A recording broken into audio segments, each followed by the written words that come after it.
Right, are we okay? Because Lucy's going to get real white coat syndrome in a minute. I might just walk out in a minute. Yeah, she's going to be like, why the fuck is this going on? Okay. I'm going to have a sip of water just to make you Why nervous. making you nervous? Oh, my days.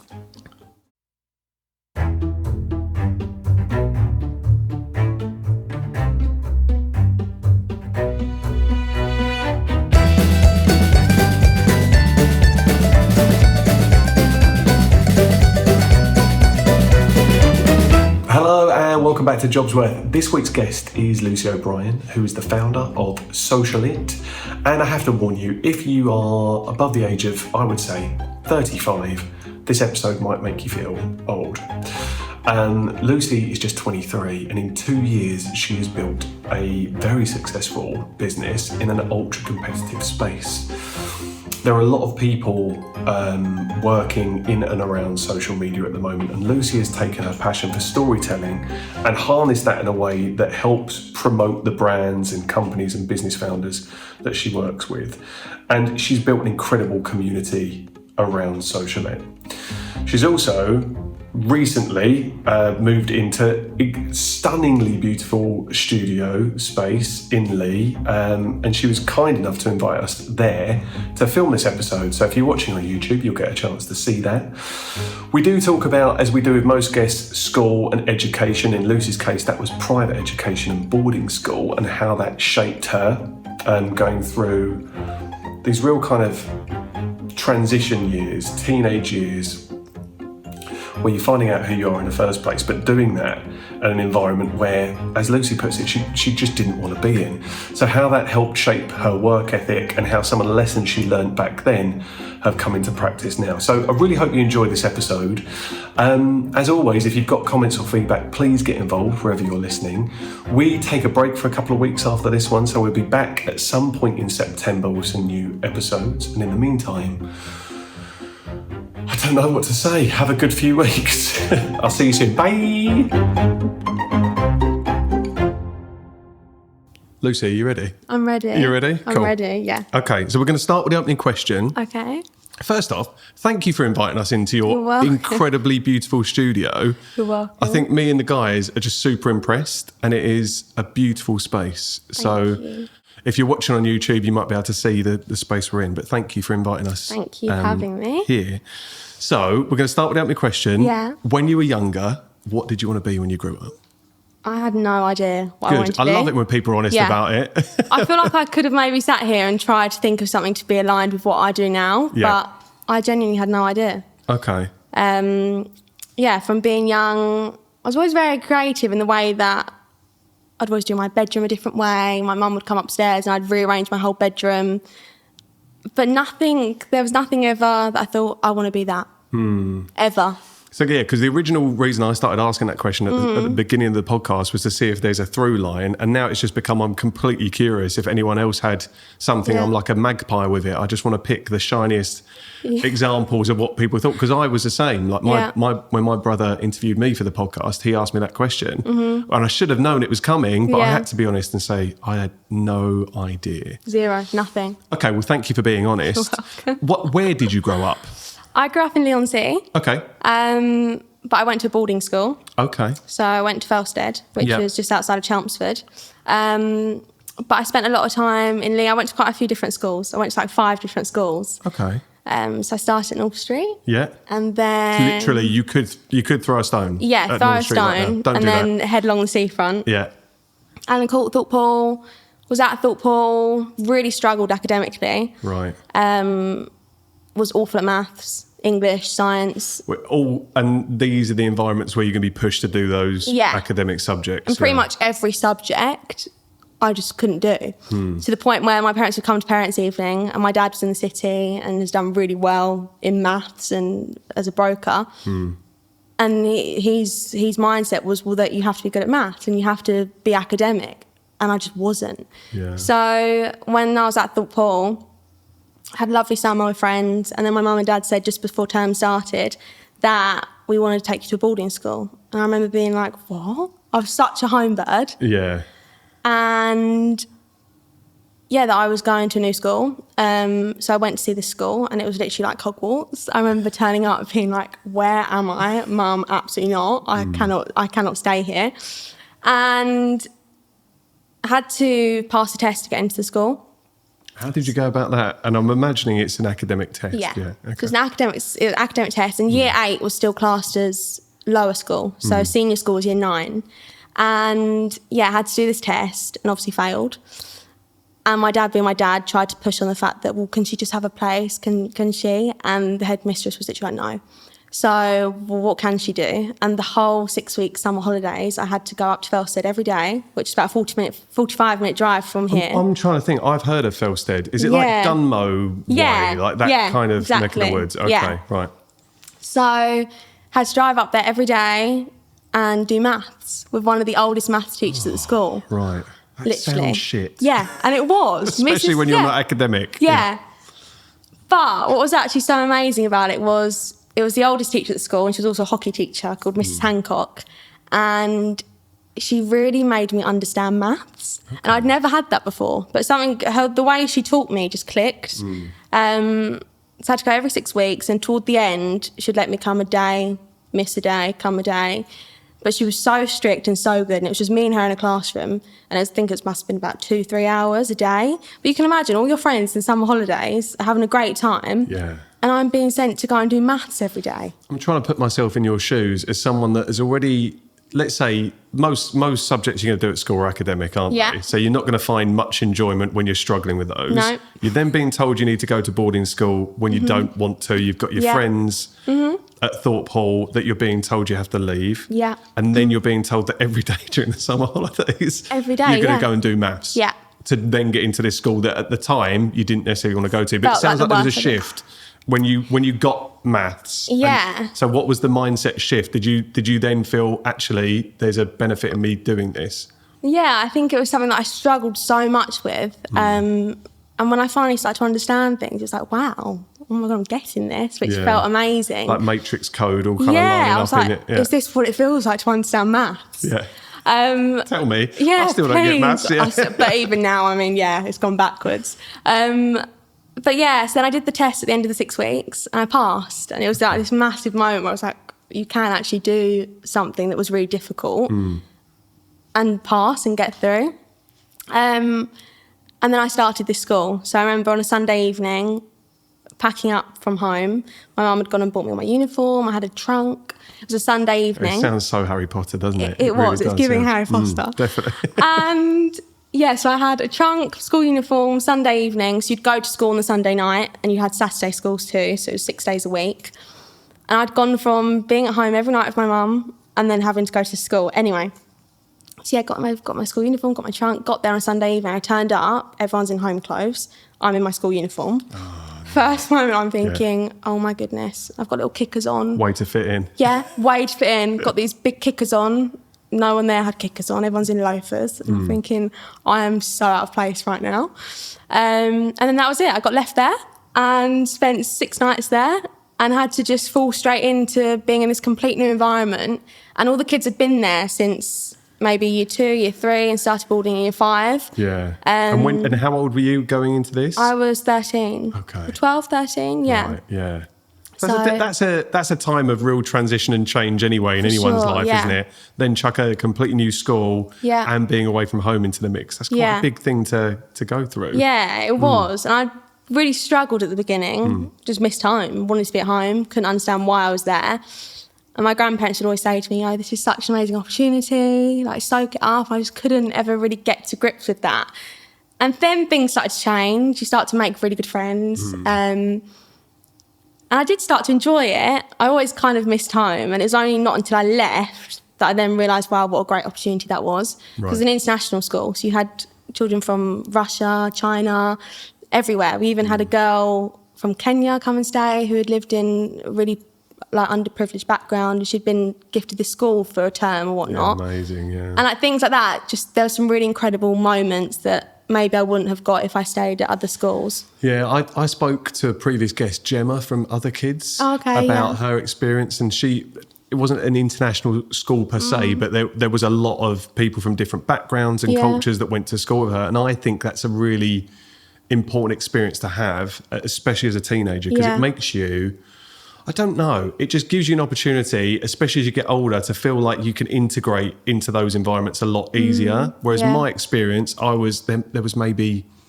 one person at my school that didn't look like me. Yeah. And so when you then go into the workplace, you then have to get used to that too. And I think if the earlier that can happen, the easier it is for everyone involved in that. So it sounds like quite a hard experience, but a powerful experience. Yeah, very powerful. Yeah. And that is probably the word I'd use to explain that, because again, you had to get independent really quickly. Yeah. I mean, I didn't have my parents there in the evening, so you finished school at 6 p.m. It was the way it was set up was actually launching you kind of into adult life without you even realising. That little bit earlier. Yeah, that bit earlier. And it felt like at the time, you know, God, 6 p.m. you're finishing school and you're still talking to all your friends, they finish at 3:30 or 4. But it was, really amazing experience and something I look back at now. And I think, wow, I was actually very privileged to have gone there and been in that environment. No, I mean, and you can tell that as well. I mean, I'm not going to therapise you on this podcast, but I'm also interested in how that affected the relationship with your parents. Because were they aware that you were pushing back on that a little bit? For sure. Yeah, you voiced that. Yeah, I voiced that completely. Okay. Yeah. To the point where my mum had her own business in London. Yeah. And on a Sunday night when she'd drop me in, because the last thing she'd want to be doing is taking me on a Monday morning. I'd be like, please, can I just come home Wednesday evening? Can I come home Thursday, Mum? Please. No. And it's tough love, isn't it? Because at the time I didn't realise what they were doing. It was really setting me up for, you know, how I am now, quite an independent person. When you look at the work ethic you've got, which we're going to discuss, and what you've built for yourself, I can imagine that so much of that, the foundation was laid for the experience that you had. For sure. Doesn't detract from the fact it's hard, and I would imagine it was the hardest thing for your mum to say no. I know. Like, I know what I'm like with my 7-year-old and dropping it. Fortunately, he loves school, but on the days where he's having a wobble, I'm like, come on. Yeah. I'll just grab his hand and go, okay, let's just that's the inner voice in my head. That's what I want to do. But as a parent, you have to instill something in your kids to be resilient. And that sounds like that's what they did for you. For sure. And as a business and running your own business, what better tool than resilience can you have? Yeah. Okay. I mean, I absolutely hated school. I didn't enjoy one part of it. Like my boyfriend says how school was the best time of his life. Like he's just got the funniest group of mates. They've all been mates forever. Yeah. And he looks back and they're such fond memories.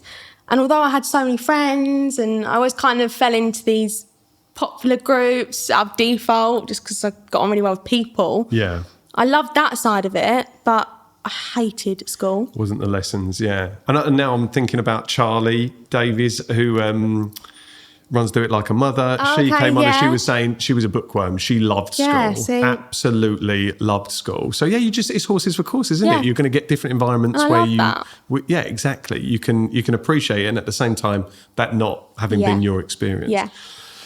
What year did you start school? Because I'm just trying to think. I'm 23. Okay, yeah.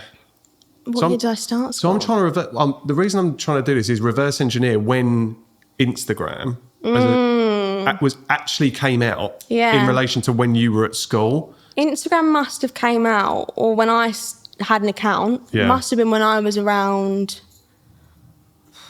I want to say, it was way before Felsted. Maybe 11, 10. Yeah, because I was going to say 2010, Instagram launched. Yeah. Now, what it looked like, I mean, I should know because I was definitely old enough to have it at that point. But yeah, so Instagram came out in 2010. I'm just thinking of the chronology of then you going on, and I know it's not just Instagram that you tell your stories on as a medium, but just interesting to think that Instagram had come out just a few years before you were then at an age where the app was on your phone and you were using it too. Exactly. No, I definitely grew up on Instagram. So it must have been, around 10, 11 that I had an account. Yeah. I was doing silly little posts. So you've been using it for a good chunk of your life. Yeah. More than half of your life. That's scary, isn't it? That is quite scary. A long time. I'm in the virtual world. With your peers at school, just going back to what that was like, and you not feeling like you knew at that age what you wanted to be when you grew up. What was the kind of path that you were being? I would imagine at a boarding school or private school, you're being directed to go into a certain type of job. What were you seeing your peers go on to when they were leaving school? I would imagine a lot of them are going to university. Yeah. Yeah. Or would it have been college and then into university from there? So sixth form. Okay, yeah. And by the time I'd finished my GCSEs, I'd actually left and gone to college just because I didn't want to do another 2 years there. I was ready to come home. When did you go to college? Civic. I went to Civic Did you? a lot before you. You don't have to say that, Lucy. That's mean. Sorry. But yeah, no, I did. I did go a long time before you. Yeah. So, yeah, I guess going back to your question, I mean, people stayed on sixth form and then went to university, and that was always the process. That was the done thing to do.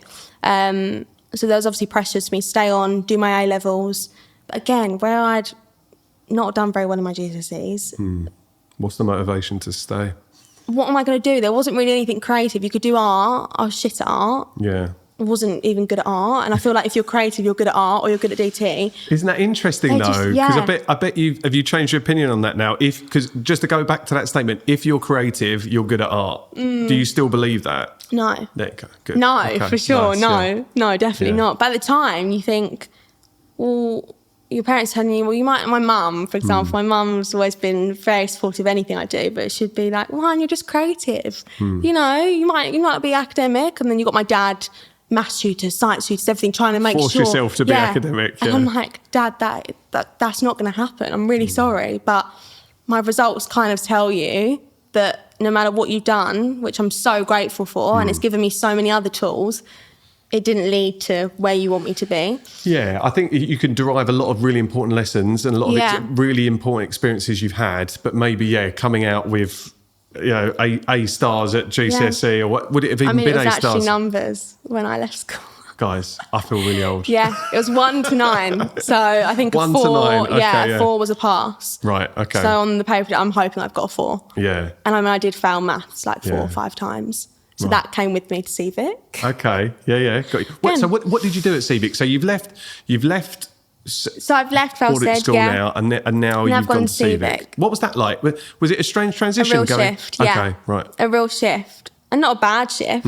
Just a different environment. Different environment, and the kind of shift was Felsted was such a driven school, and people, the kids there want to work really hard. So in our boarding house, it was everyone's doing their prep.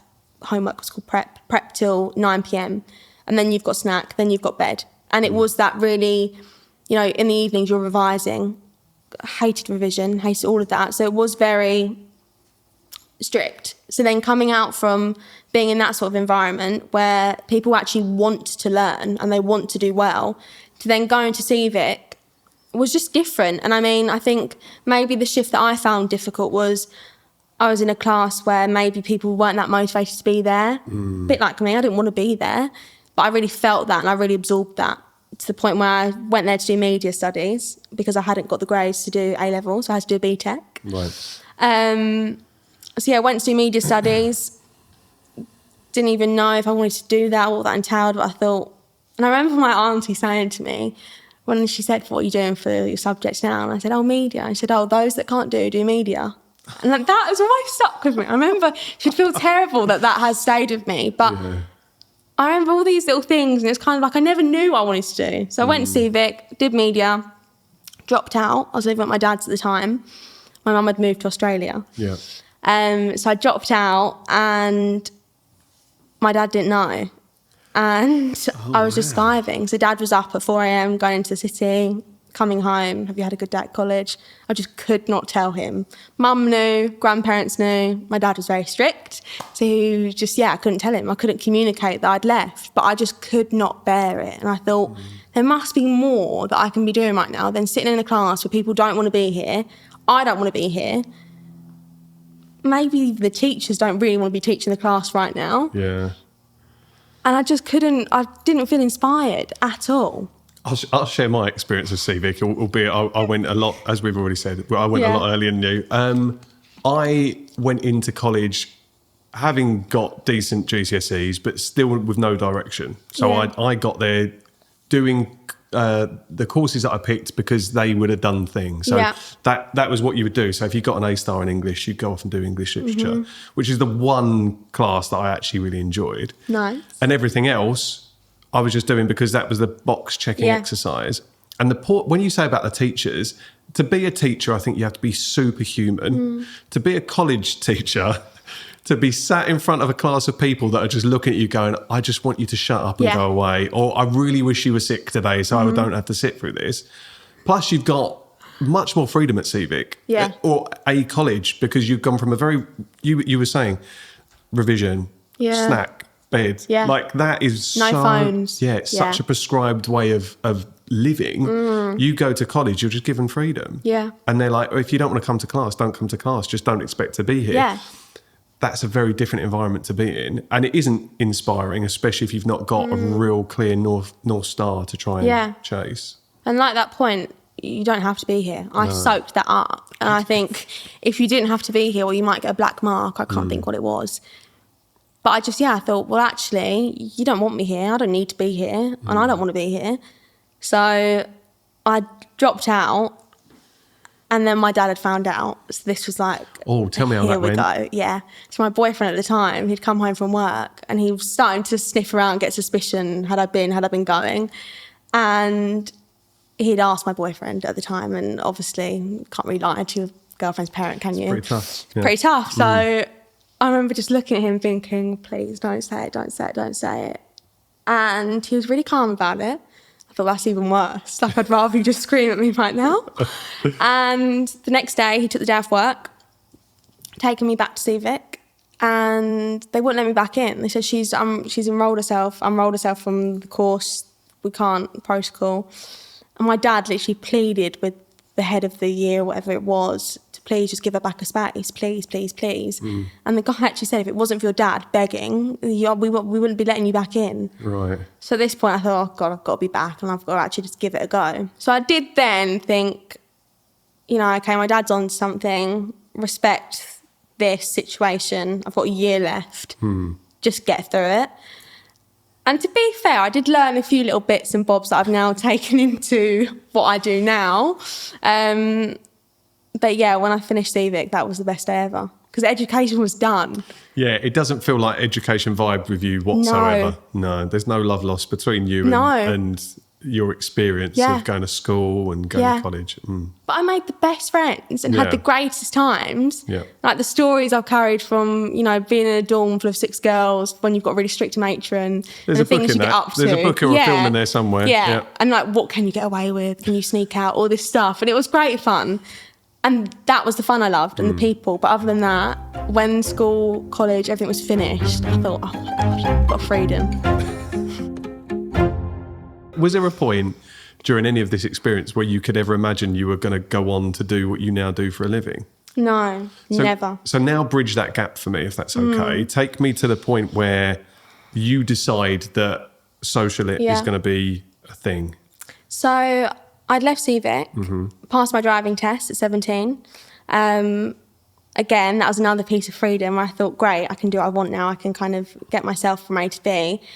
And got a job at Waitrose in Lee, and I absolutely loved it. It was my first proper job. I'd done like one waitressing job, hated it, but loved the people, but couldn't do the logistics of making sure I remembered the right order or go put it in the till. Just the routine of it didn't work for me.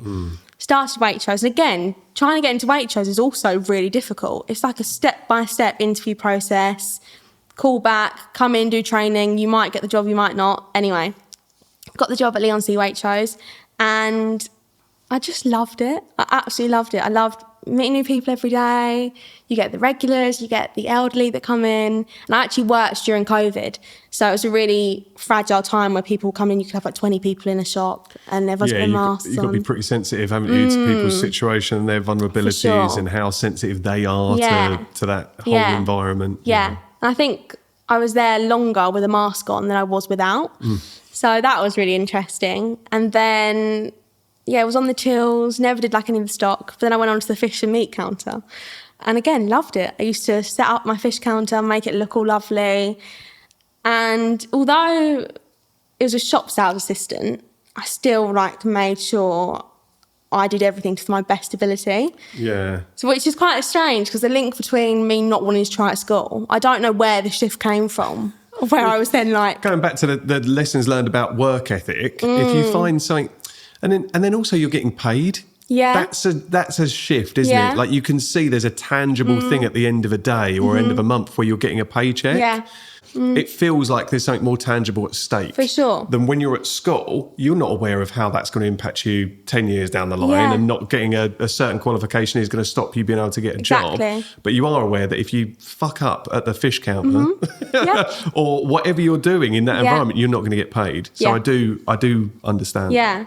And exactly, like naively at college, you're not thinking about reward, are you? You're thinking, why am I here? No, you're just bored day to day. Like bored. You get even with your exam results. So what does that mean? Yeah. What's the connect now? What am I going to go on and do? Everything feels like this labour of supposed love, and if you don't love it, you're going to become disengaged with it, which I think is really, again, sounds like your experience. It was very similar to mine as well. Yeah, exactly that.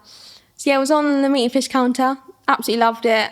And again, just every day you're talking to people. I didn't work every day, I did part-time, so maybe a few hours a week. And you're just talking to people all day. You have to get really good at customer service. And I've always been really funny on customer service. Like when I go to a restaurant, I'll always notice if a waitress is actually doing a really lovely job, and I'll always compliment that. So I think it's really important. So for me, working at Waitrose, I just wanted to give a really good service to people. And I wanted people to kind of remember me and feel good and get a nice feeling from me. So I would spend the time to talk to a customer, even if it meant maybe the person behind's a minute behind their schedule. Because that's I a nice think, thing about Waitrose, though. Yeah, you're not rushed. When I go to Aldi, I'm like, I can't keep up. Oh my God, it's like you need a catcher's mitt at Aldi. No shade on Aldi, we're not going to get sued. Love but Aldi, you have to stand there literally like, quick. Get ready. I'm kind of gearing up when I get to check out. But yeah, service was really important to me, and I loved people. And working in Waitrose, again, it's the same thing of what kind of I led on to doing, is where it's repeat faces, you're talking to people, a bit out your comfort zone maybe sometimes. Again, because my fear with math, when I was on the till, I kind of used to get a little bit, I don't know what I'm doing with this, I don't know what I'm doing, but just kind of, again, being out your comfort zone. And it felt like a proper job at the time. I was 18, 19 when I was working there. So, it felt like a big responsibility. And they make you feel, it's a really good system. They make you feel like a partner, which is what it is. Yeah, of course, yeah. And you're treated really well. So I thoroughly enjoyed my time there. Good. And when it comes to the chronology, this is around the time 18, 19 is when home came into the picture. Is that the next step? Exactly. Okay. Yeah. Go on, talk me through that. As much as I loved Waitrose, it didn't feel like a proper job. And all my friends are at uni, and you're kind of going for drinks, and everyone's talking about what... Waitrose pays only going to get you so far. And everyone's kind of talking about what they're doing, going to be a lawyer, going to be a doctor, doing this, doing that, watching what your friends are doing who are having fun at uni, who've been to Felsted and getting drunk every night, and I was in a job. But again, I had no direction of what I wanted to do. But my mum owned an estate agent in London. So I thought, what am I going to do? So I went to my sister's one evening, and it just felt like the right time to shift and get a proper job. Don't know what that meant, but maybe an office job. And I remember my dad saying, oh, you can't be an estate agent. And like, why? And I thought, well, actually I can, because that's what mum does. So if I don't know anything, I've got mum to panic text, like, mum, help, what does this mean? The fountain of knowledge at the end of the phone, So I'd applied, there wasn't a job advert that I saw, I just went on their email, and I wanted to work on Lee Broadway. I loved Lee, grew up here and love it. I wanted to work on Lee Broadway and sent them an email just saying, you know, I'd love to come work with you, I'd love to do an apprentice, whatever, estate agency, just get in the door. And then no one got back to me until about a week later. And I said, we've actually got a marketing CV, and obviously, marketing job, sorry. And obviously on my CV, I'd done media at CVIC, which was actually a blessing that I went back, because I did end up getting my BTEC. There you go. There's the skills. There's the skill that you needed. Thanks, Dad. Actually, you were right. They'd come back and said, we've got a marketing job available. Come in and chat. So I met with a guy called Matt North, who's just, lovely guy. And he interviewed me.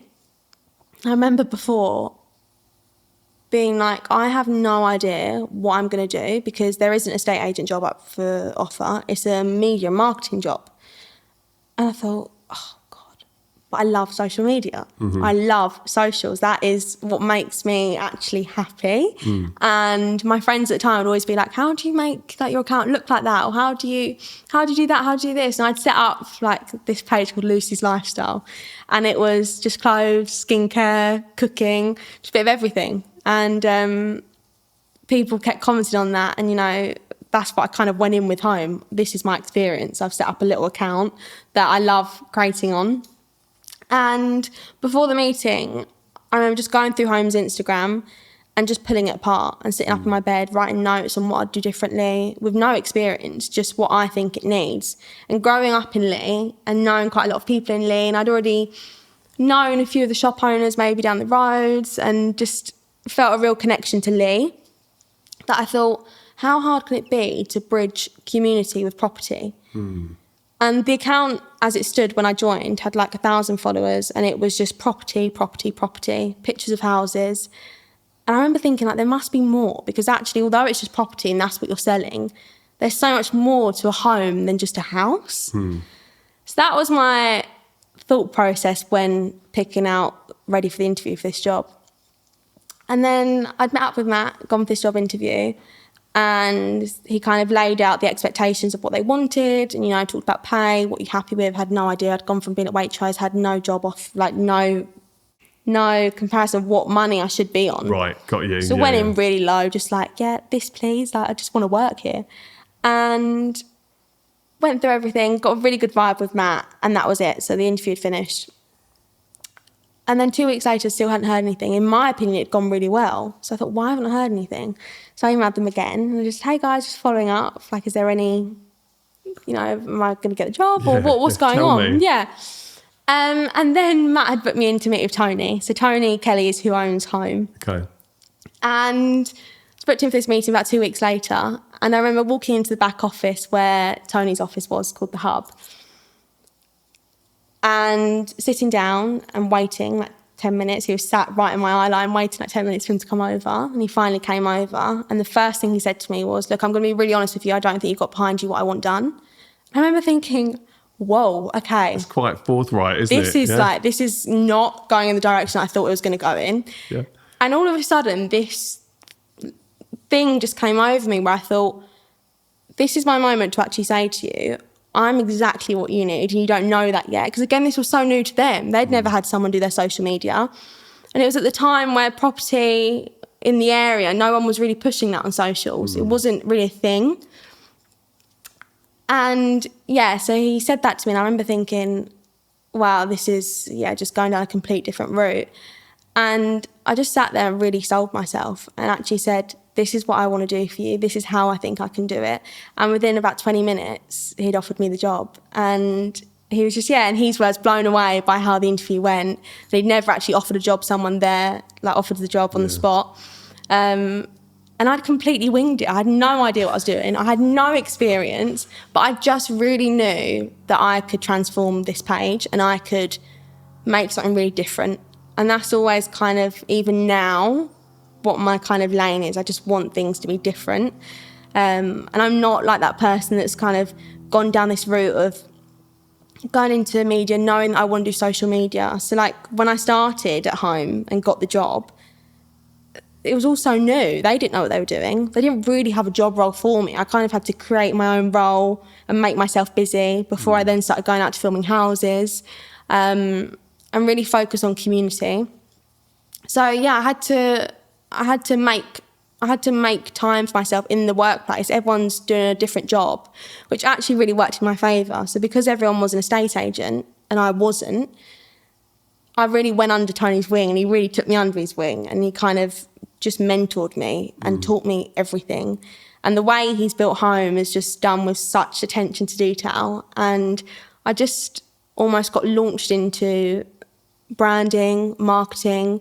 Okay, he couldn't help with the film and the videography, but he knew how to take an amazing photo. So it was a really lucky job that I got, because I just got all this time with Tony, and I learned so much so quickly, and really built the account to the point where I'd be in like a spin class, and this is fast forward 2 years, and people would be talking about the home house that they've seen, and I'd be sat there kind of thinking, you know, I've built this, and it was just a really proud thing that I'd done for home because, yeah. It's incredible to hear. I think everyone around this area will know of home. Yeah. They would have seen, would they have seen the Instagram page? If you're even slightly interested in properties around this area, you would have seen Home's Instagram account. Yeah. And it goes back to what you said before we started recording. It's the storytelling element of it. And I think as much, you felt something in that moment after maybe a number of years and a lot of experience not feeling compelled to want to chase something. You felt that fire in your belly to go, no, wait a minute. Yeah, yeah. You're not pie me off. No. I'm literally going to stand my ground and tell you what I can do for you. Again, if you go back to all the lessons you learned about work ethic and resilience, that probably in that moment all came to the fore, which is really good. I think what Home gained, and I think this is probably a good thing, I could go on a rant about estate agents, I'm not going to. But I think it's what a good thing that a lot of estate agents can get is the perspective of people that aren't in the industry. From the outside looking in, okay, well, how do you make something that resonates with people that aren't on the inside of it? Yeah. So that's what they gained from you, definitely in the early days, for you to go in with that kind of fresh perspective. This is what I'm going to do. This is the aesthetic that I'm going to give the grid, because that's part of it, isn't it? That's an element. Yeah. But it's the stories you tell with the content you're putting out there. Yeah. And when I had started on the account, it was quite lucky, really, because it was so bad at the beginning. It was so bad. The team all thought it was great. The only way it was up? Is that what you're saying? Literally. Okay. It was so bad. But everyone, again, because it was so new for everyone thought it was different, and it was, but I was filming on my iPhone, had never used a camera. This was just real basic knowledge. But again, just having a passion for Leon C, community, linking back to Waitrose, people. People seems to be a through line for you from all the experiences you've had. It's people getting to interact with them and engage. Sure. Yeah. And when setting up this account, no one was looking when it was bad. No one knew anything about me. I was just working in this office. So I kind of got away with learning and trialing different things. And we started doing film in landscape, 3 minutes long, which was the done thing to do for property, which most agents were doing. And I remember sitting there thinking, who's actually watching this? It's 3 minutes. You're doing this dynamic, slow video to kind of show people this cinematic house. And I thought, we need to just funk this up. So I went to a really cool property down Crowstone Avenue. And I remember walking in thinking, how are there even houses like this in this area? You'll be blown away by what you see on the outside. Then you go in and you just walk into the most beautiful properties. And this property in particular, I thought this is the perfect one. And I remember saying to Tony, do you mind if I try something different? And he was like, well, if you think it's going to work, go for it. So I thought, let's do portrait. And this is when Reels had come out. So I thought, let's do portrait and let's do a really funky, quick video, but with a really good song. And a song that, where the audience for maybe £1 million plus properties are maybe a little bit older, not always, but the demographics maybe around 30s to 50 mark. Yeah, you've got to factor that in, haven't you? I thought, let's do some songs that people know and love. So the first thing they're hearing is a really good tune. Yeah. And then they're seeing a really funky house. But it's not your bog standard landscape slow video. It's really quick to the point where it's a bit controversial. And some of the comments were, I feel sick. But I thought, let's just go with it. So I remember posting this video, and straight away it got 20k views overnight. And we'd gone from having maybe 3,000 views and not getting much engagement to this video that had just, for us, spiked. And I thought, well, it worked. Great. So let's just try filming every house, portrait and funky. And when I look back, the beginning of those videos, they were so quick and too quick, and people saying they felt sick were probably right. But it sparked conversation. Yeah. And you had a lot of people that loved it. And the views were telling a different story to the person saying, I feel sick. So I thought, from a data point of view, this works. The data point that you've made there is really interesting, because I always find when I've worked with marketing people, when I've spoken to marketing people, and people in marketing of any type, it's how you justify the return on investment for you. I feel sorry for marketing people, because you are constantly, again, sometimes it's hard to make the return that you're giving tangible all the time, but yet that's what you're judged on. Yeah. So that can be really difficult, can't it? And especially if you, maybe it's slightly easier when you've been plateauing at a certain level and then you're seeing those spikes. But then when consistently you're getting a good amount of views, you have to defend that return on investment. Does that become tiring from your perspective, or do you feel like you've got a good handle on that? I feel like, yeah, I've got a good handle on that. I mean, of course, there's times where it can be frustrating, I guess is the word. But for that example, it just kept going up and up and up. And houses were starting to sell from Instagram. So that was when the shift kind of happened. And that wasn't happening, that wasn't the done thing before? No. Right, okay. So then people were starting to call into the office, and I've just seen this house on Instagram. So then all of a sudden my place at home became really valuable. And I had this sort of, you know, where I had to make a job for myself at the beginning. All of a sudden people going, oh, Lucy, that's working. And that's all Tony really cared about, despite the fact that, you know, we've built this really lovely relationship and he's just such a great mentor for me. He could see what was happening. He still needs to see a return on investment, doesn't he? At the end of the day, he's a businessman too. Yeah. And at the beginning, that first interview we had, he had no idea the impact of social media. And he didn't really care for it, but he knew he had to be dynamic and keep up with the trends. Because, I mean, when Tony started, it was all newspapers and it was completely different. Yeah. But, yeah, that shift, the views just started to go up and up and up, and people calling in again, like, I've seen this on Instagram. So then I thought, okay, we've got to keep the momentum here. So let's try coming soon. So let's try listing properties on Instagram before Rightmove. And yeah, it was just, again, really powerful what started to happen, because you'd then go to a new instruction, the valuers, and they'd want their property on Instagram. So all of a sudden, this brand, Home, became so much more than just home. It became this, I want to be on Instagram and I want my property to be listed on Instagram. I want this song with it. And it started to just, this domino of people got really excited to knock on the door because they loved these videos. Yeah. And then you'd get people just come in and go, I can't stop watching the videos. I just can't stop scrolling through. Which again, I can imagine is a big shift when looking at a property. Like, again, historically, the experience before, and I feel like there's been probably a lot of people trying, say, using what you've done as a framework to then go on and try something else, if I'm going to be respectful about it. Yeah. But definitely before this shift, the experience was flicking through static photos on Rightmove. So that was it. But yeah, to watch a reel of a run through of a property in the same way that you might rewatch something that's making you, like, I don't know, some of the blooper reels that you might find that you're just rewatching or get stuck down a bit of a rabbit hole with that.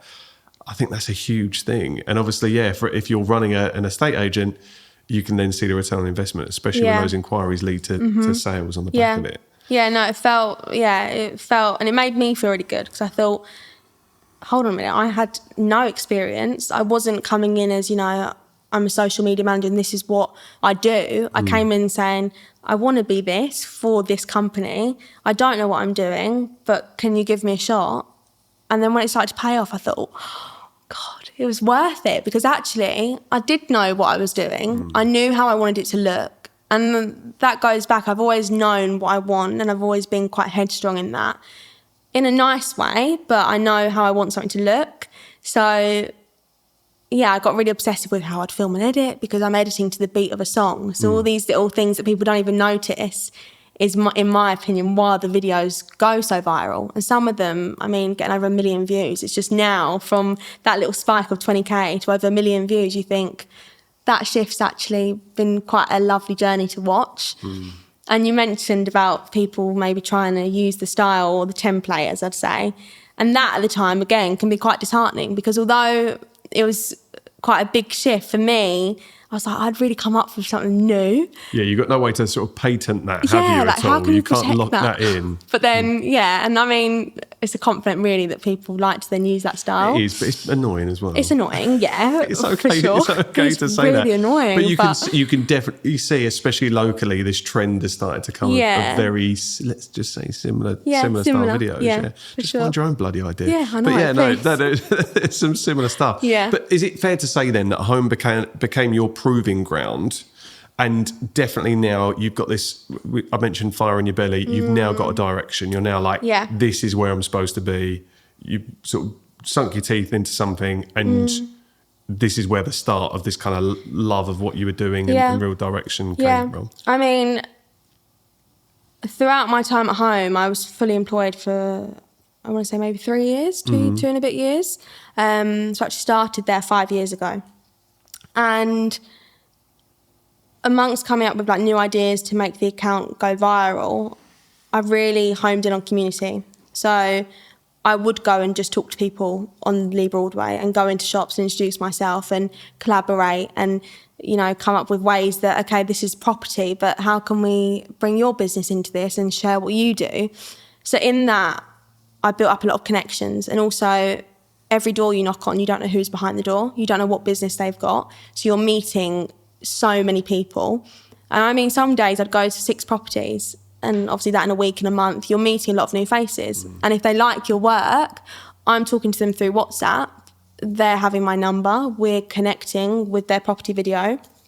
And all of a sudden, this kind of connection opened up for me, which was Leon C. And when I then started to share my face on the home account and kind of put my face behind the videos, if you like, or the account, someone actually came in and this became my first client and asked who did the social media. And I remember sitting in home and having like my own meeting with this client. In Home's office. I remember thinking, is this wrong? Like, for is something this okay? completely independent of Home, And kind of asking what my prices were, and I thought, I don't have any prices, I'm employed, but this is really flattering. And that's when the shift kind of became, because someone had actually come in and asked for me, and I thought, wow, okay, so yeah, I'll take that on. So that kind of was my first account where I was fully employed still, but in the evenings and the weekends I'd work on growing other accounts. And then Home started to grow more and more. The filming started to get better. The songs, again, were just hitting and like resembling with people, and it just became this ripple effect of people starting to realise it was my work. And that, I guess, is where Socialite was born, really, in Home. And Tony would always say to me in morning meetings, Lucy, can you social that? Can you social that? Can you put that on socials? Nice. And then it wasn't until a few more clients were coming through the net and I was working full time, but then editing and doing my bit till like 11 p.m. in the evening, I thought, this isn't really working. But also, again, I didn't choose to go into this job. So the thought of leaving my full employment job was really scary. So I kind of let that run for a bit. And then I had a conversation with Tony and just said, can I go part-time? And that, I think, for Tony is quite hard because I'd kind of like made this really strong impact. And I think he maybe thought, well, we can't lose you. Like, you can't get us to here now and then, you know, that... Step away. Yeah. It's hard as a business owner as well to take... especially when you have a really good relationship with someone and it's the ROI for the business, fine. But you've obviously got a good relationship. Yeah. You refer to him as a mentor. Yeah. It's hard not to take that personally when someone wants to step away. I But felt it's also really a bad. necessary thing. Yeah. At some point you have to have made that decision for yourself too.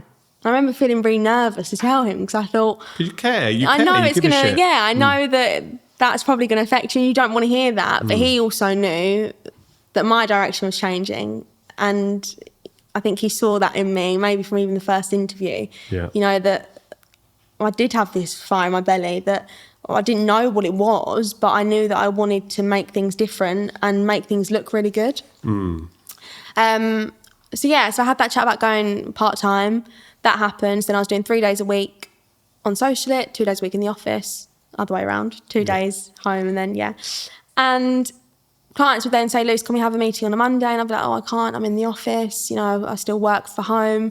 And it was getting a little bit like clients were wanting more from me and my work was getting better and my delivery and what I was doing, I was learning so much on these different accounts that I wanted to be able to give more, but I was still employed part-time.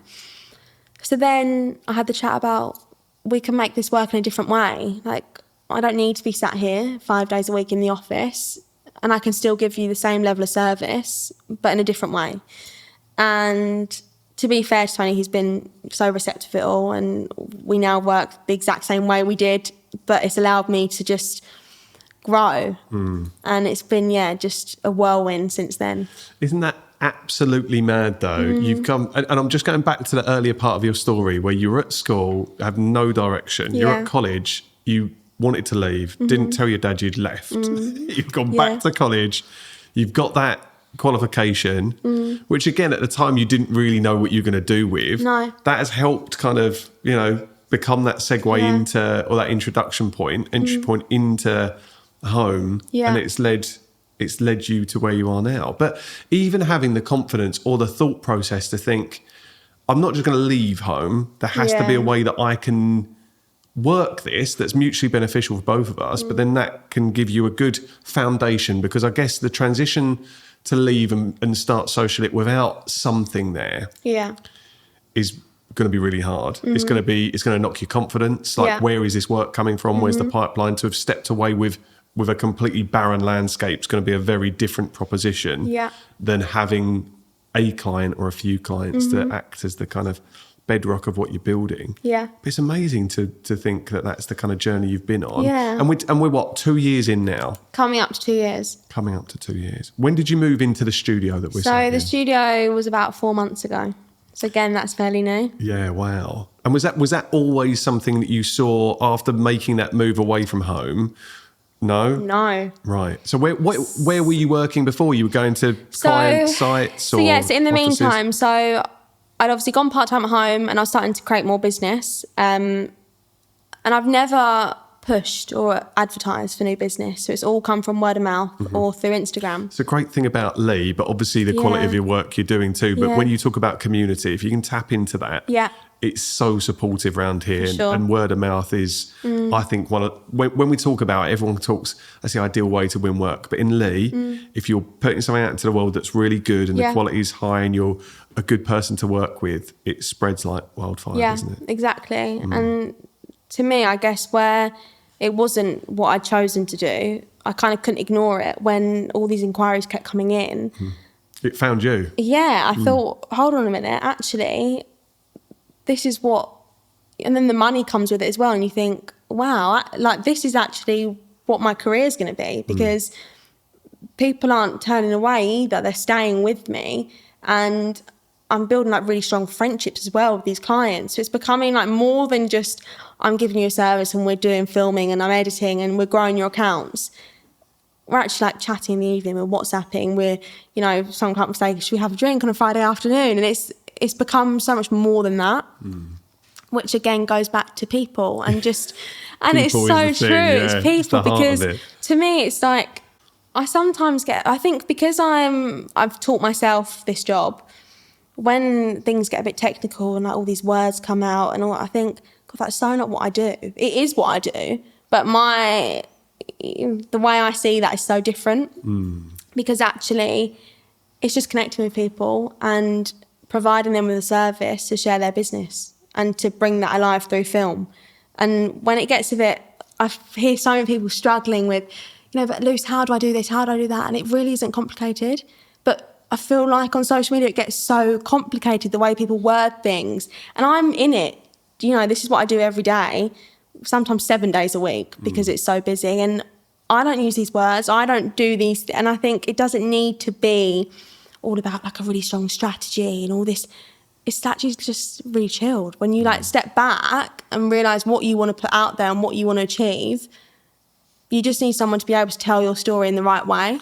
I'm assuming you're going to be an advocate for people putting out stuff that's authentic to them, and without trying to find a hack or find something that's going to go viral or try and it doesn't need play to around be, with the algorithm or whatever. And it doesn't need to be, I'm following a trend, or I don't even follow trends.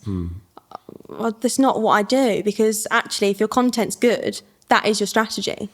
I'm going to describe it in a way that I've just literally come into my head. It's not even in my notes. Is the social media like your canvas in a way? Like that's more where you put your work. Yeah. That's where you can showcase the stories that you're trying to tell. It's less about how do you kind of harness all of the little backdoors and the hacks on social media. Sure. But that's it. It's just another canvas for you to use and tell your stories on. I mean, for Social It, that is my website. That is where my work is. That's where people can connect if they want to message you. That it's supposed to be a friendly space where actually people can see what you do, acknowledge that it's good. And then if people want to get in touch, they will. And that's kind of how I've set my business up. And that's how I work alongside my clients too. So yeah, take away the stress of it, because it doesn't need to be stressful. That's a good message for people to take away, because I know that people do stress about it, and it's such a big thing, and you can play on money and time and energy, and it is a real source of stress for so many people. I think that the way most people describe social media, a lot of people that I speak to, is it's a necessary evil. But if you can take that and frame it in a different way, which it definitely seems like you have, then that can be quite liberating, I think.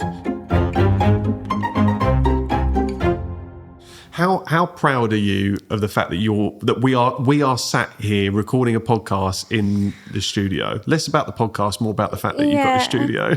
I mean, to me, it's just wild. Yeah. Like it makes me quite emotional sometimes, because back then, when I was younger, this was so not what I ever envisioned. I mean, again, the studio wasn't supposed to happen. It's all just the way the work comes in. It's pushing me into these new directions where in such a short amount of time, there's been so many big opportunities. So it's grown organically rather than you having to chase it. Yeah.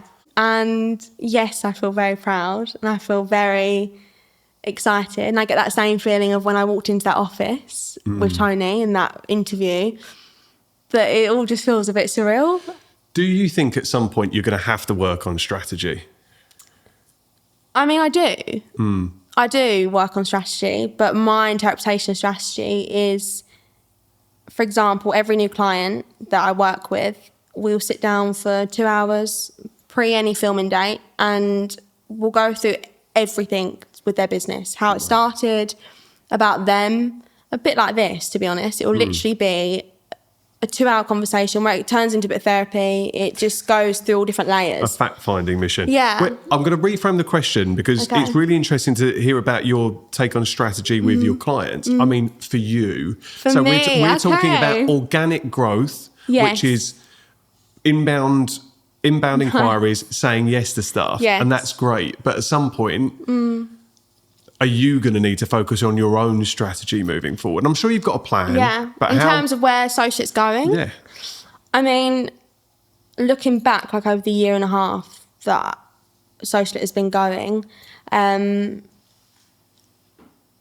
already done the things that I never thought would have happened, from going into a house maybe off Lee Road, to then working for Blue Marlin, to being flown to Mykonos, Ibiza for retreat projects, for running really big accounts. None of that was ever the plan again. So I'm now having to kind of wake up to what's happening, to realise that actually this is going somewhere, and it's going somewhere that I'm pushing it to go without realising.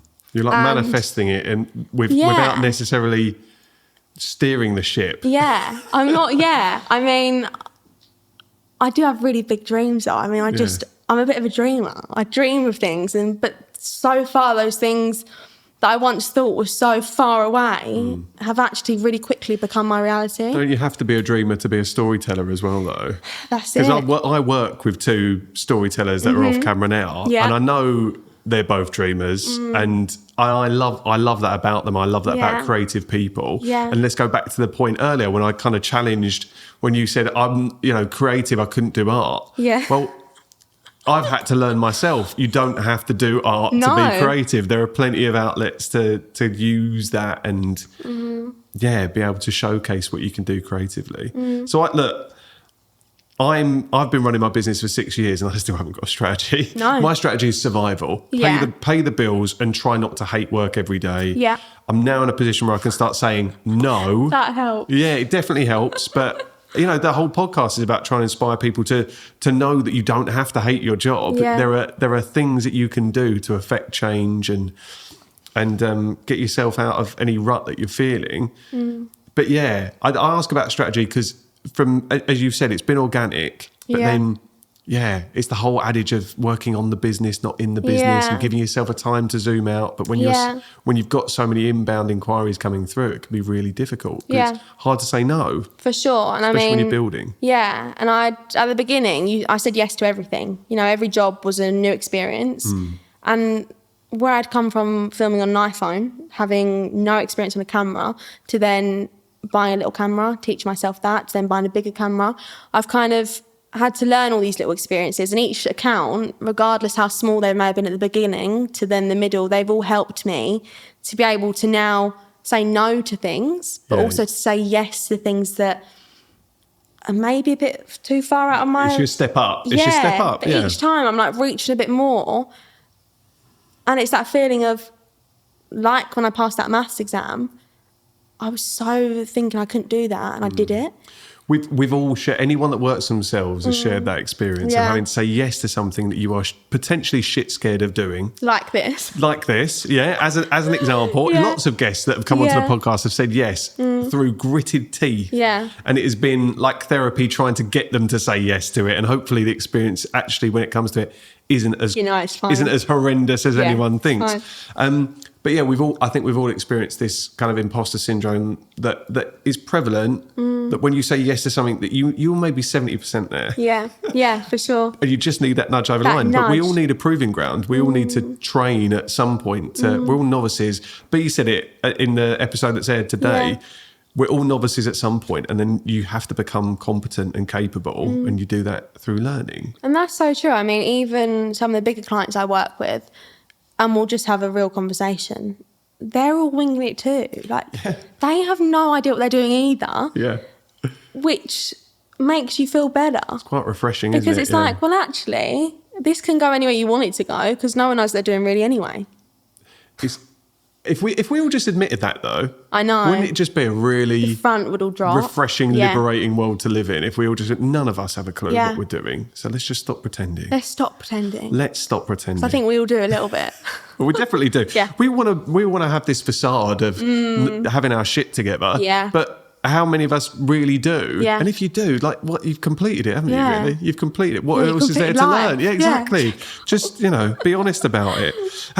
What is your approach to boundaries? Because you're saying potentially working 7 days a week. Yeah. I think some people that listen in, they're either on the fence about starting their own thing, and work-life balance is something you have to factor in, or they're working for themselves and they're like trying to cherry pick any advice that people give. I'm asking you just from your own experience, but how do you look after your boundaries around even social media? Because it's different going on your own social media to then creating for other people. So when your world is that, social media being the canvas, obviously. When your world is that, and then you also have this thing in your pocket that gives you access to your own stuff, how do you build boundaries around that?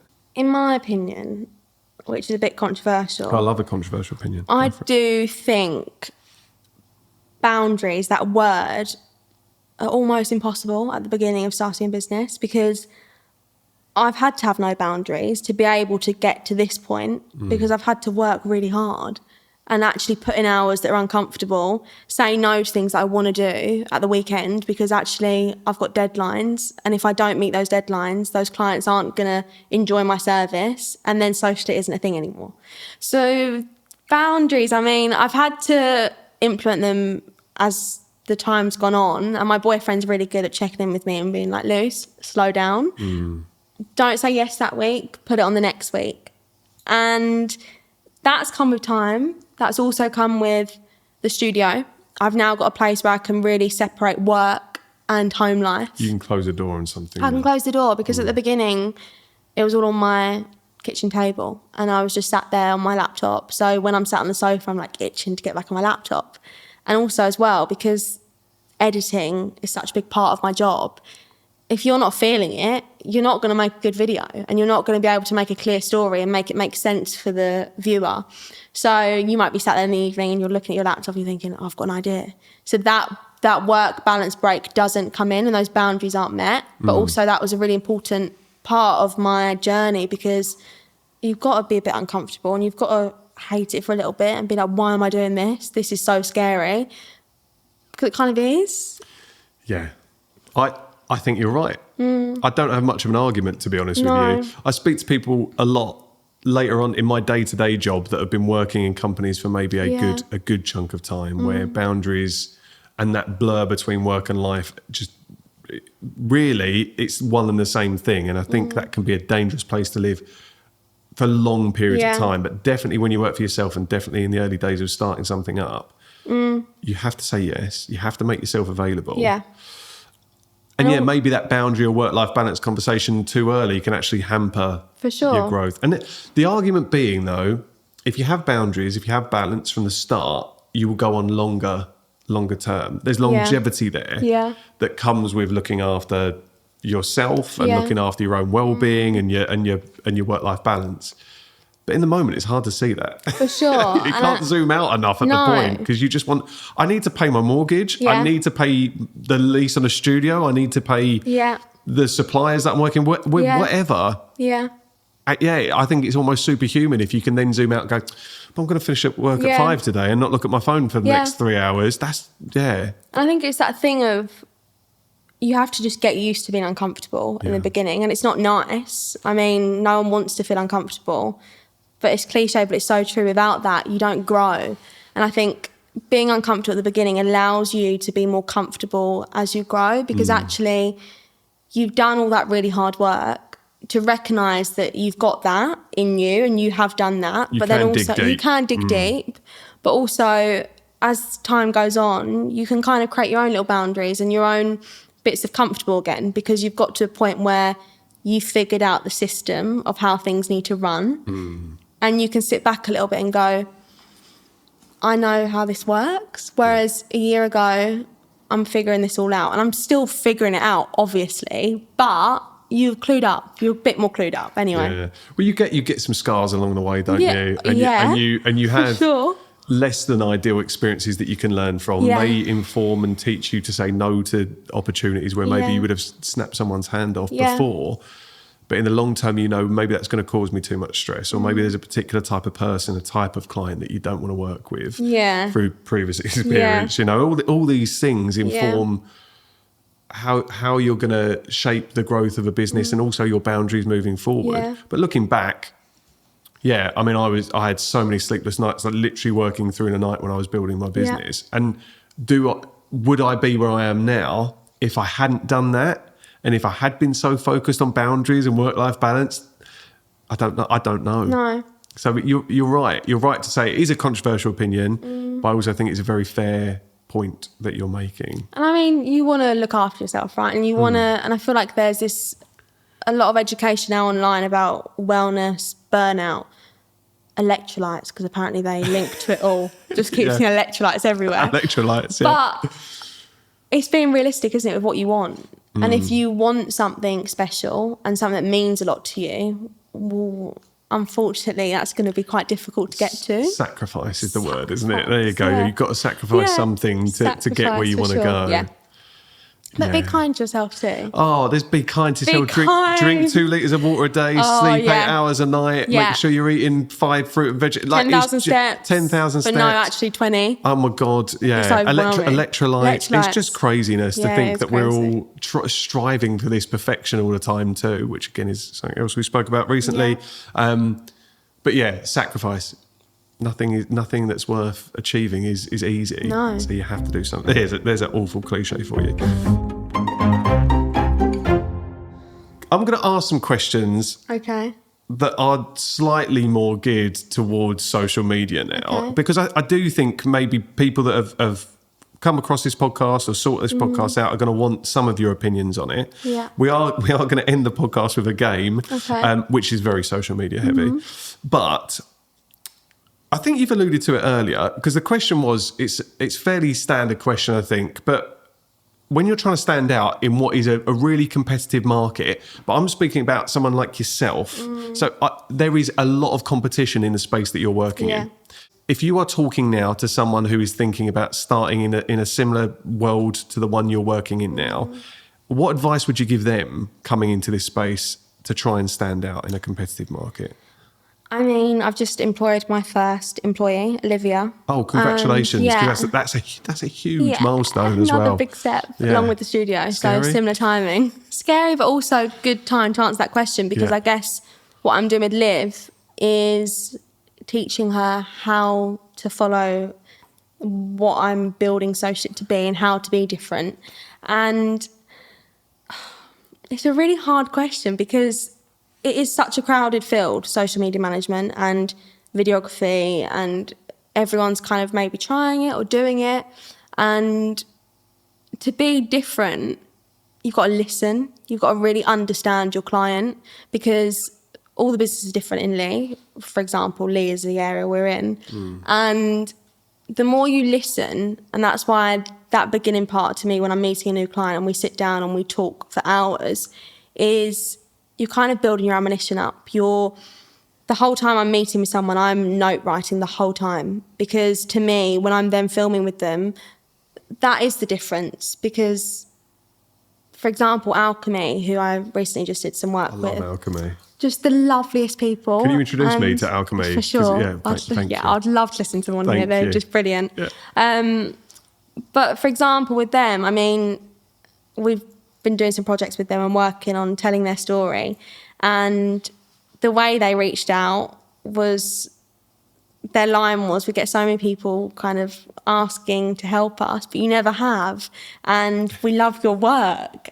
And I sat down with Kate and we went through everything. And like, the story behind Alchemy is actually so amazing. And to me, knowing all of that you might not know if you just go straight into a filming day, or you have a 10-minute Zoom, or you charge them for 30-minute consultation, knowing all of that in that free 2 hours of time where there's unlimited amount of resources coming my way, that is what makes the video different. Nice. Because you're peeling back so many unique bits about the business. It's the context, isn't it? The context. Is so important. Yeah. It's okay. So if we were thinking soundbitey on this, it's definitely taking the time to understand that the clients that you're working with. Yeah. Before you do any of the actual execution of what you're trying to do. So turning up on the day with a camera in your hand and hoping that you're going to be able to connect with that person or those people, it's not going to work. Yeah. And also, you've got to make people comfortable, right? So it's a bit off-putting when you're just turning up. You know, most people have never had a camera in their face because it's not normal.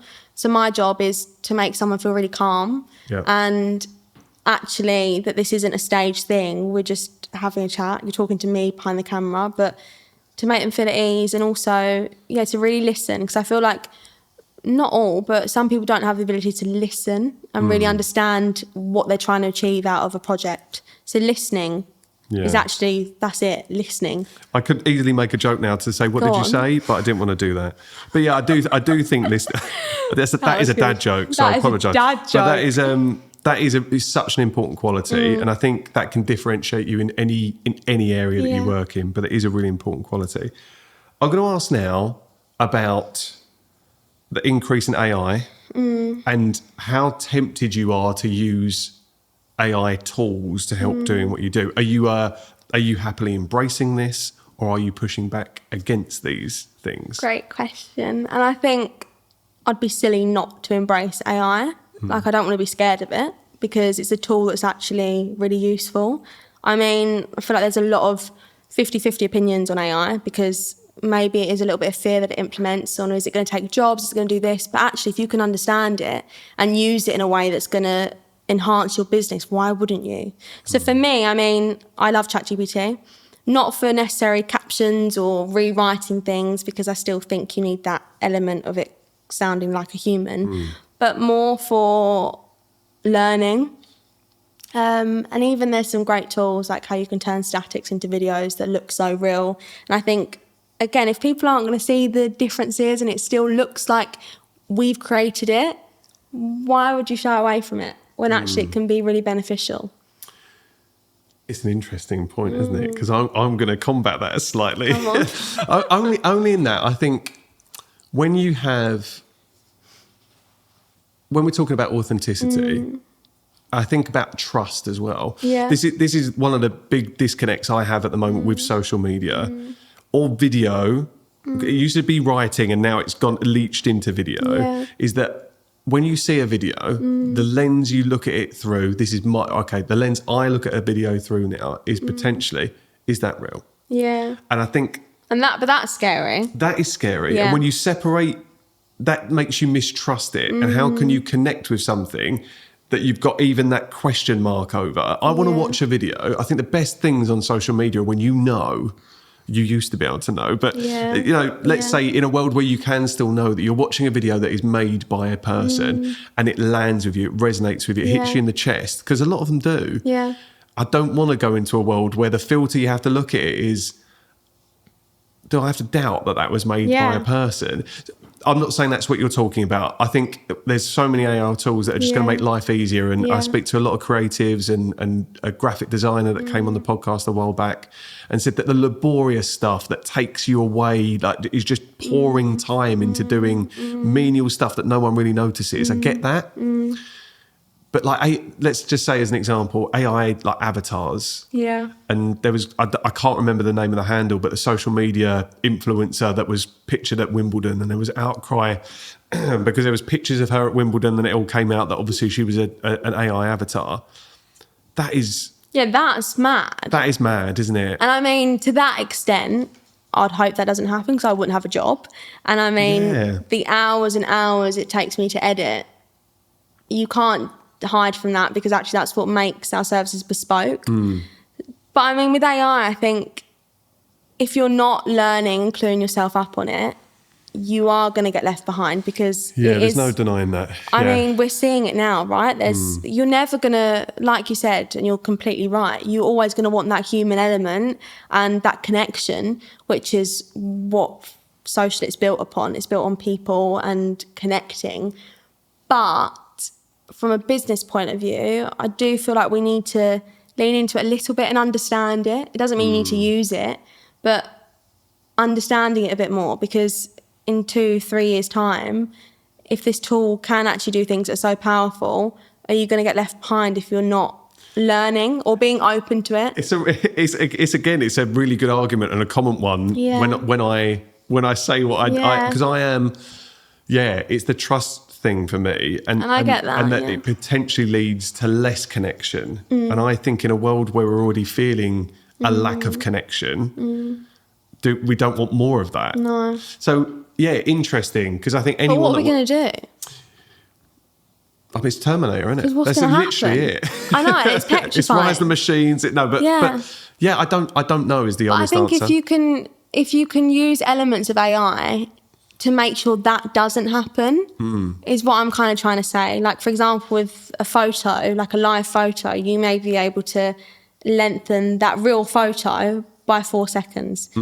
So like, that is a real tiny thing that hasn't created a false narrative. It's real, but it's actually just, for like an editing point of view, given a little bit of an edge to a job. For what my opinion's worth, I don't have so much of an issue with that. It's definitely this ability, let's say, to make a static photo, say a piece of text that you've prompted into a machine that then says the words for you. I'm not into that. No. And I think that would lead to a disconnect and a lack of trust. Yeah, for sure. It's maybe that lens that I'm looking at it through. No, it's interesting because if you work in a digital medium, how you can stay away from leveraging some of these tools in the future, especially, again, we're talking about a competitive market. Yeah. It's going to be really hard to do it. It helps when you don't necessarily want to scale to hire a whole load of people. You can do more. So I'm just always interested in getting people's opinion on it, because I'm kind of like, I would describe myself as stoically against it, whilst completely understanding that if people don't learn how they can leverage it, you will be left in the dark ages. Yeah. And it is one of those things. I think it's such a controversial topic, and it's a scary thing, AI. But for example, all my clients are using it in some aspect of their business. So if I'm not a little bit aware of it, it's hard, I then isn't it, can't to connect with it. Yeah, and then also I'm going to meetings where I have no idea what they're talking about. And for me, that means I'm just shying away from something that actually I need to be aware of, because it's the world we're living in. Yeah. Especially with social media. But what you're saying is, like, you don't want to see a photo that's not real. I don't personally. No. I'm talking about digital tools. I'm writing in a notepad. Yeah, but how lovely is that? Yeah, I mean, there's something really nostalgic, weirdly, now about the feeling of writing a note with a pen on a piece of paper. And that should stay. That should stay. Yeah. Okay, maybe it's time to embrace some technology. Yeah. I'll go and get my penny farthing in a minute and ride home. I'm a bit young for that. Here's a question for you. Again, we're talking about Instagram as a canvas for where you tell your stories. But if it's switched off tomorrow, where's the next place people are going to go to build a brand or tell a story? YouTube. I feel like there's a bit more power coming back to YouTube. That's good to know, Tom. Yeah, and I do actually think it's something that we all need to maybe... If YouTube used to... I mean, when I was younger, I wanted to be a vlogger. YouTube was like the thing, right? You make little videos and you can put them on YouTube.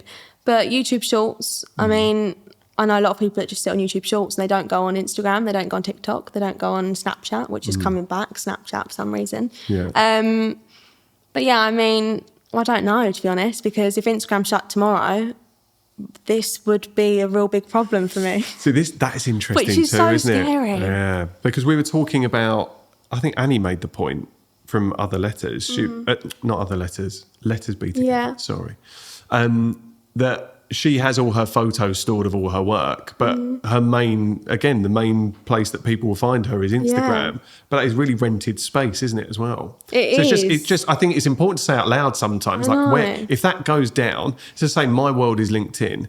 If LinkedIn went down tomorrow, my business I couldn't reach out to candidates, I wouldn't have anything.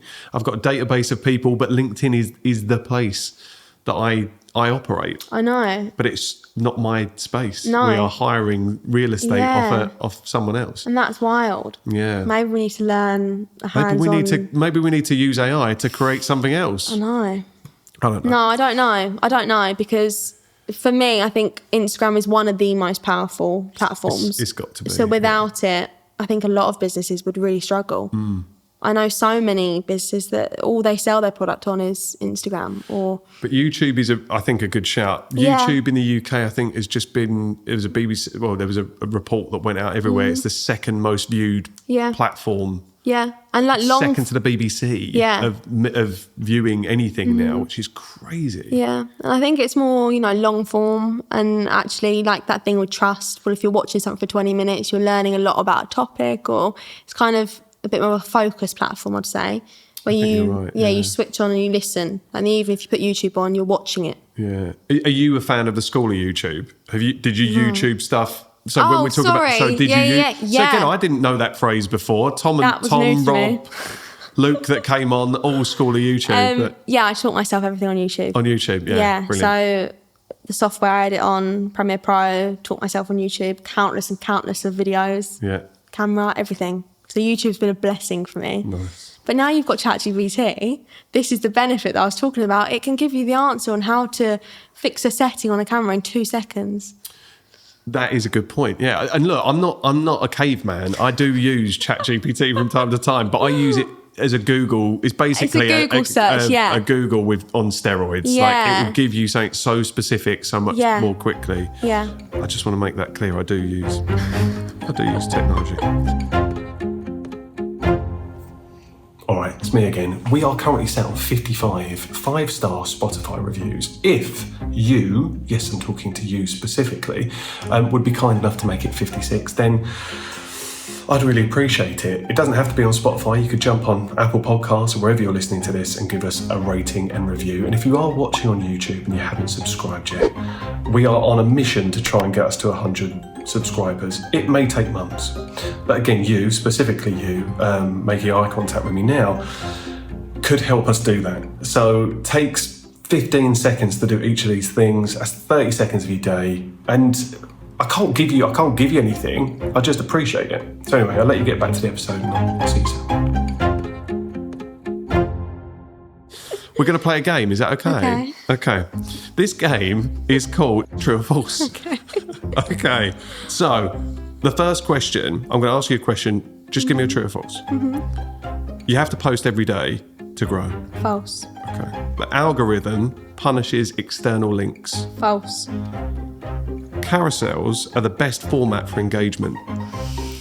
Oh. You can provide a tiny bit of context. They're really good to get engagement, carousels with a bit of text over and getting your message across can be better than a reel sometimes because it requires less brain. But not always the best for engagement.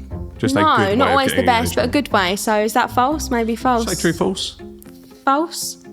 Okay, cool. Engagement within the first hour determines success. False. false, but you're going to get a lot of traffic if it's a good video in the first hour or picture. Okay. Hashtags still matter. False. Depends. I mean, topical hashtags or area hashtags matter and they hold a place, but you don't need longer on the days of having 30 hashtags with irrelevant words. Okay. Just stick to key hashtags. Okay. I'll remove those from our podcast. 3 or 4 do just fine. Yeah. Okay, cool. Instagram prioritises video over static posts. True. That is true. Yeah. You should delete posts that don't perform well. I mean, if your ego wants you to, delete, but that's there's not an issue it's with an keeping them. answer. It's not going to harm your account. Okay. AI-generated content hurts your reach. True. Which I'm obviously clearly a fan of. Yeah. I think YouTube have just cracked down on, and Instagram maybe have cracked down on AI-generated stuff as well. So it will definitely suppress that. Yeah. Okay. Which I'm obviously going to applaud. Yeah. Commenting on other people's posts boosts visibility. Not visibility, but it'll boost engagement. So, yeah, but again, if your content's good, you're going to get comments. So, true, false, true. True, false. We can sit on the fence on that one. The algorithm is always changing. Don't bother trying to crack it. True. Okay. Don't bother. I thought that was going to be a resounding yes on that one. Because that, again, it's a source of stress for so many people. Yeah. And I think there's an industry now of people teaching people to hack the algorithm. And I don't think they even know what they're doing half the time, and something might be a completely original idea and everyone just cracks onto it. Yeah. But maybe if we all came up with original ideas, that's the way to get rich. That's all you've really got to try and think of. Agreed. Okay, true. Don't try and crack it, yeah. Yeah. Thank you so much for playing my game. We're going to close with our closing tradition. Yes. Which is the question from my mum. Your mumsy, yeah. So, there we go. So, my mum's name's Lisa. Lisa. A few people, I used to say my mum's name's Lisa, and now people keep asking, what's her name? Lisa. And I feel rude that I don't say it, but it's Lisa. She sent in a question. What's Lisa going to say? What is Lisa going to say? That's also the next question people ask after what's her name. Okay. Hi, Lucy. How do you see AI influencing Instagram in the future when it comes to putting out social media posts? Thank you. Well, first off, we've covered it. So We've sorry, covered Mum. it. That's okay. I mean, you can still give an answer because Yeah, Mum will be upset if you don't. And I don't know what she's doing today. It's bath again. I think she might be running a bath. Earlier, she sent me one and she was by a duck pond. Love it. But anyway. Answering Lisa's question, I mean, we're going to see a shift with AI, like we've spoken about, and it's knowing what's right and what's wrong and what's real and what's not. So if you're not interested, keep scrolling, because again, that will just mean the post goes down and the engagement's not there. And yeah, don't let it. I just scroll past it. Yeah, I think Mum always kind of tends to post questions in it's free consulting for her. Yeah. But I think as a creative, she wants to kind of future-proof the fact that she makes stuff that in clay. She's a ceramicist. So, Oh, wow. So we're now in a time though where AI could generate images of stuff that she makes. So that's quite scary. Yeah, that is. But what I like is that, and I do think it's a role and responsibility of the social media platforms to suppress that content. So it has been good to see that that's actually been started to enforce as well. So I'd like to just live in a world where we didn't have to worry about it. I wish it wasn't here, but it's coming, isn't it? Yeah. Who asked for it? I didn't ask for AI. Who did? Who did create it? What was his name? Mr. Tesla, maybe, or I not? don't. I know. literally, you're asking the wrong person. ChatGPT. Exactly. But yeah. Thank you so much. You've been an absolute joy to talk to. Thank you again for just bringing us into the space and showing us around. And yeah, thank you so much for your time. Thanks. Cheers. Way. Oh my goodness. You smashed it. You were really good.